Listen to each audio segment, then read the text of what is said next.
My terrible manager wants child-free team members to work additional 40 hours a week without compensation. So we exposed her to her boss and got her fired. Our department manager booked a team meeting to discuss upcoming changes. At this meeting, we're presented with a memo outlining the changes in hours to be worked starting November, and they were mandatory 8 to 8 work days every day including Saturdays, and Sundays if deemed necessary. Except for team members who have children, their hours will remain 9 to 5 Monday to Friday.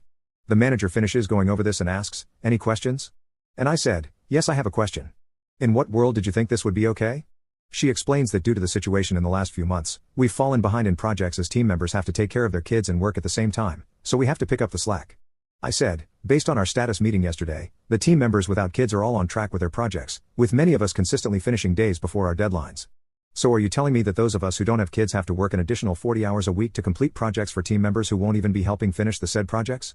She responds with, "I'm struggling to understand why this is such a big issue for you." I asked my fellow child-free team members if they were okay with this, and all of them said no. The ones with kids are completely silent, of course. I tell her that it's absolutely insane that she thinks this is even close to being okay. She just blinks at me. Then I asked her if she would also be working these hours with us. Of course it's a no. She has a child, 18 years old. I was ready to throw my laptop through the window at this point. She then just ends the meeting. And I am fuming. I regroup with my fellow child-free team and we agree that this isn't about to happen. I emailed the manager right after to let her know that we will be requesting a meeting with HR and the legal department to discuss our employment contracts and the hours we're being forced to work simply because we don't have kids. I know damn well that this is effing insane and against all employment policies within the company. She proceeded to call me and tell me there was no need to go to HR legal and we could resolve this internally. Beach, no, we can't. You dismissed me and didn't even bother to listen to 12 other team members you plan to work to death without any sort of additional compensation.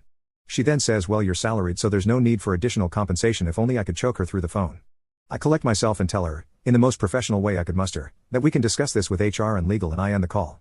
I proceeded to book a meeting with my child-free team, manager, HR, and legal for tomorrow. I might end up unemployed tomorrow, but I'm not letting this go. This is the hill I will die on.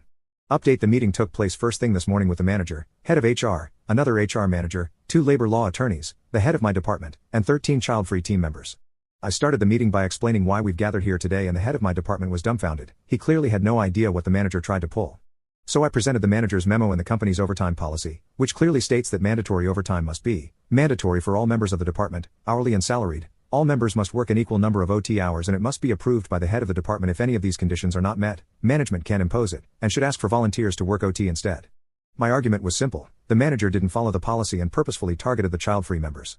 Legal asked head of my department if he approved the memo. Answer was an angry no. Legal asks the manager for her side of the story. Answer: I wasn't aware of this policy. I interject with, I find that hard to believe when 3 weeks ago we did an extensive review with that policy being the main objective and you were heavily involved with each step. Head of HR chimes in with, I can attest to that, I worked with the manager on this project. Let's be truthful please. Manager says, well, I didn't think policy would apply in this case. Legal stepped in with, are you saying that you, the manager responsible for enforcing policies, honestly thought that those same policies don't apply to you? Head of my department stepped in with, you were blatantly wrong here. There's no need to try and justify it. Next were some of the child-free members who shared emails between them and her, showing your standard crappy manager behaviors and lack of accountability. She just kept repeating, that's not why we're here today. It didn't stop them from going on though, and this was very enjoyable to watch. Then, one of the other members asked to speak and this guy showed up with receipts. He spent the entire night creating an analysis, pie charts and all, to illustrate how many projects were done by the 13 child-free as compared to the 19 parents, how much time was put in by us versus them, how much vacation/sick time was approved for us versus them, for the last year. His analysis showed that 13 of us did close to 60% of all the work while 19 of them did 40-ish. Don't even get me started on the rest of the stats. This guy wiped the floor with the manager. Her response? This company promotes work-life balance and wants families to have time to spend with each other, so it's normal that employees with kids get time to do just that. I couldn't hold back.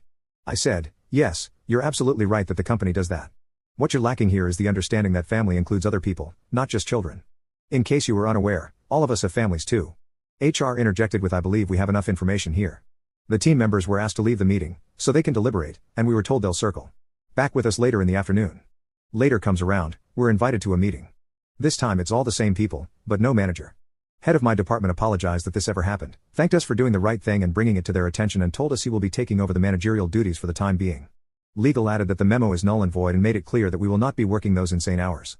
In case you're wondering, the manager was offline for the rest of the day. We don't know what happened there. But who cares, we won.